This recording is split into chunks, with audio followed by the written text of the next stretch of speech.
गिरावट सिर्फ auto space में नहीं है, अब आप देखिए वायर और केबल शेयरों में भी आज गिरावट है। इनफैक्ट दूसरा दिन है ये गिरावट का। और दरअसल कॉपर में उछाल ने कंपनियों के पसीने छुड़ा दिए हैं। पूरी डिटेल समझ लेते हैं कंचन से। कंचन, पूरा केबल एंड वायर स्पेस भयंकर बिकवाली की चपेट में, कारण क्या है, तो डिटेल में समझाएं।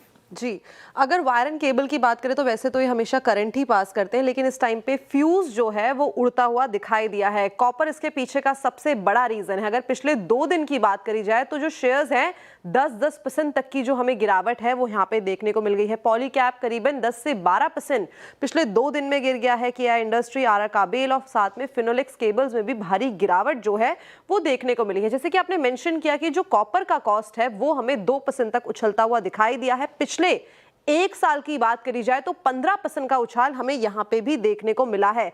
वहीं अगर बात करें जनवरी की, तो जनवरी में हमने देखा था कि जो कॉपर है उसने अपना नया रिकॉर्ड हाई बनाया था। यानी कि पिछले साल के लो से इस साल के रिकॉर्ड हाई तक इसको कंपेयर करा जाए तो 20 से 25% का जो उछाल है कॉपर की कीमतों में आता हुआ दिखाई दिया है। देखिए, जो केबल कंपनीज हैं उनके जो रॉ मटेरियल है उसका सबसे बेसिक रॉ मटेरियल होता है कॉपर। उसमें हमें करीब करीब उसकी जो हिस्सेदारी है वो 50 से 60% की है। रेवेन्यू कंट्रीब्यूशन की बात करी जाए तो 65 से लेके 70% का रेवेन्यू कंट्रीब्यूशन हमें यहीं से आता हुआ दिखाई देता है।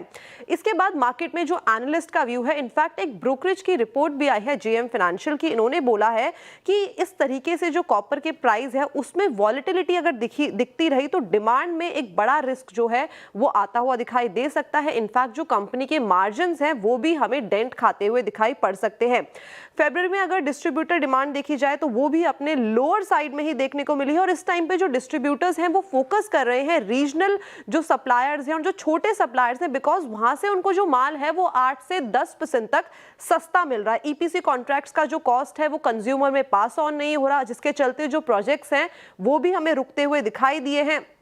अगर फरवरी की डेटा की बात करी जाए तो यहाँ पे वेस्ट में और नॉर्थ इंडिया के कुछ इलाकों में जो कंस्ट्रक्शन है वो भी हमें बंद होता हुआ दिखाई दिया है।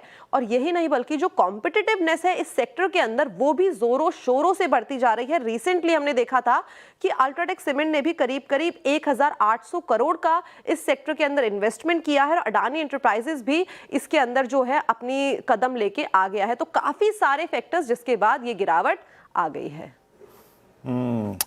एक तो टफ कंपटीशन, मार्केट शेयर नए एंट्रेंट्स खाते हुए, और than copper which almost contributes 50% of cost. पता है गौरांग जी, ये ऑलमोस्ट स्थिति वही नज़र आ रही है जो आज से 8 महीने या फिर साल भर पहले एशियन पेंट्स की हुआ करती थी, है ना। और हालांकि वो एशियन पेंट्स के केस वाला जो पेंट वाला केस था वो धीरे धीरे सेटल हो रहा है ना। जो अपोजिट फोर्सेस थी वो सेटल डाउन हो चुकी है मार्केट में। बट अब ये केबल का और वायर का सेगमेंट, और जो कंचन बता रही थी कि नए एंट्रेंट्स, अच्छा इसमें ये भी है कि जो अनऑर्गेनाइज मार्केट है वो भी एक टफ कंपटीटर होता है, वो तो अभी आप काउंट ही नहीं कर रहे हैं, और ऊपर से कॉपर प्राइसेस। तो आपको क्या लगता है, I mean as of now ये डिप अगर है तो इसको लैच ऑन करें या फिर पकड़ें या रहन दें? एक बार Q4 के नंबर्स आने दें, एक बार डीप डाउन साइड जो भी खुलना है खुले दें, उसके बाद कोई कॉल लें? क्या करेंगे आप, व्यू क्या रखेंगे? इसमें दो तीन परिस्थितियां हैं वीरेंद्र, और ये जो नए एंट्रेंस की बात है ये नई बात नहीं है, ये कुछ महीनों पहले आ चुकी थी।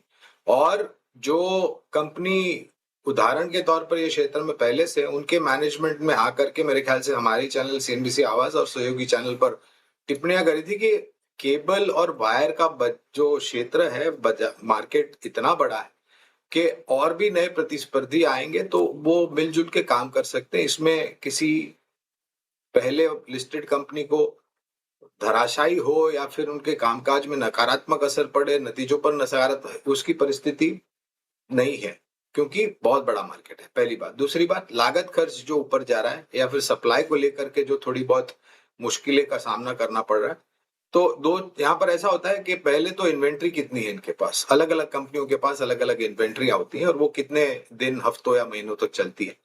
भाव अगर बढ़ते हैं लागत खर्चे तो बहुत साधारण रूप से और सरलता से ये एंड जो उपभोक्ता है उनको उनका हर्जाना भरना पड़ता है, जो भी भाव वृद्धि के रूप में।